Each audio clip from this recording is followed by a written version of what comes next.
We also get to hear about Venka. I knew that realistically, we all know what happens to women that get captured in war in anywhere. So when they mentioned Venka, I knew, something. I didn't think, I didn't know that it would be Venka, but I thought we would get some sort of quick dialogue of other female soldiers, but we get mention of Venka. RF Kwan did not pull punches during this part. A lot of YA books are pretty much safe. They're safe to read because they are for kids. RF Kwan did not treat this book like it was for kids. I'm surprised it's YA at all. Just the mention of the massacre, it's not YA. And when we get to Venka, when she tells Rin what happens to her, I hate it. I hate reading and listening to this part. But it just, yeah, no, I just hate rereading this. It's so upsetting. She had to live through this for a long time. Even though Venka was never good friends with Rin, Venka wants a promise from Rin, and that is to burn them all. And Rin doesn't know if she has that will or she's capable of that, and not because she has the phoenix. Is her conscience capable of doing that? Rin doesn't know at that moment. But Venka, looking at Venka and seeing her the way she is, if she asked me that, I'd be like, yeah, you got it. I will burn anyone and everyone that's ever hurt someone the way they hurt you. They are not human in my eyes. Rin leaves and she is shook. And we move on to the next phase of the book. Alton has been planning this attack on the Federation, but it would involve casualties on their side. Chagan is against this. He doesn't want to do this, but when it comes to Alton, Chagan would do anything for Alton.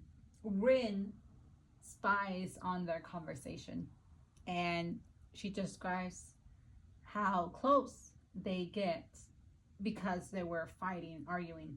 I thought they were going to kiss. My heart was thumping. I thought they were going to kiss, and I wish they did. It makes sense in a way. It kind of makes sense for them to be very close. They are very close. At least, here's the thing. I don't think Alton is capable of any feelings other than hate. He cannot love anyone or anything. And I feel pity for Rin and Chagan, thinking that they could ever have Alton love them, because he can't. He can't. And it's like, I pity them. Alton would never love anybody. He's just not capable of it. But Chagan does what he says and takes Kara with him. They go off, and then Alton does his next plan with Rin, and that is to go to the mountain and have this army of shamans with him. Oh, Alton. And at first it sounds like a pretty good idea, right? I have an army. We'll be undefeatable. We will save Nikara from the Federation. Rin goes along with it. She is devoted to Alton and follows him. They go into the mountain. They actually make it into the mountain, and only to find Rin's master, the lore master. I was very happy when they found each other again. And he is so funny when he wakes up from his sleep and he looks at Rin like, did you get taller? It's such a cute moment. Even it's short-lived. It's short-lived, but it's such a cute moment. And we also, I think this is just the beginning of Zhang's character, the lore master, the gatekeeper. He is not almighty and powerful. He is a very lost individual. Mentally, spiritually, he is broken. He is also a coward. Rin calls him out. He knows that he is a coward. He runs away from who he is and what he is capable of, which is understandable. He's very powerful, very dangerous, but his mind is the most dangerous thing. Rin is begging for him to stay, but he doesn't. He runs away again. and he keeps himself in the mountain. And it's sad. It's super sad because Rin needs someone to hold on to, and the people she chooses do not have her back at all. Aten visits Phelan, who is possessed by the wind god.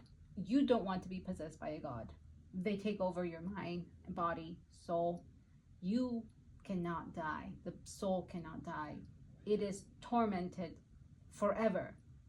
And Phelan gets to that point where his soul is now tormented by the god of wind. Aten put him in the mountain. So Phelan is not happy about that. He does manage to escape. Aten's plan is a failure. Their shaman army is not possible at this moment. So they leave the mountain only for them to see that the Federation army is waiting for them. Who ratted them out? Who told them they were there? It's a pretty interesting moment. I still don't know what the truth is. I think there's still some misconceptions of what happened, what really happened. Everybody lies in this story. Everybody, you can't trust the higher ups. So I think it's still kind of up in the air of who betrayed who. Rin and Aten are captured. Now we get like the full backstory of Aten, how he was a boy when he was taken by the Federation. Not taken, he was given to the Federation, and he was experimented on, drugged on. He was a lab rat. Rin finally understands all of this, and she finally understands why he is so angry, why he is so broken. And we understand as well. I still don't like Aten. I don't like the 90% of him that revealed itself during the second part of this book. I feel sorry for him. And when he decides to actually exit in the ending, he kind of gives his final revenge to the people who did this to him, who made him the way he is. He left Rin alone. Rin is by herself now. I'm glad that Aten left the way he left, because that boy needed it. He needed it so much. He needed to find some rest. And I'm happy that he got it at the end of this book. There is a moment where Rin and Aten share their last goodbye. The forehead touch that Aten does, the same with Sunni. Rin has this thought of him probably kissing her. And I'm glad he didn't. I'm really glad their relationship went nowhere. My thoughts on their relationship is that, one, Aten can't love anybody. It was doomed from the beginning. Rin doesn't know how to love anybody. In the first book, she doesn't know how to love anybody. She's just learning to love. And the first person that she does love, truly love and care about, is Kittai. For her to have feelings and be this infatuated girl with Aten is really messy.